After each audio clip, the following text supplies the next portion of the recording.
চোরদের ধরতে হবে।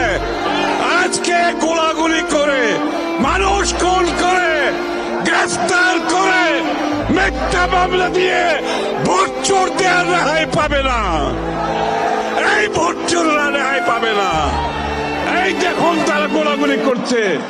আজকে শান্তিপূর্ণ জনসভায় গোলাগুলি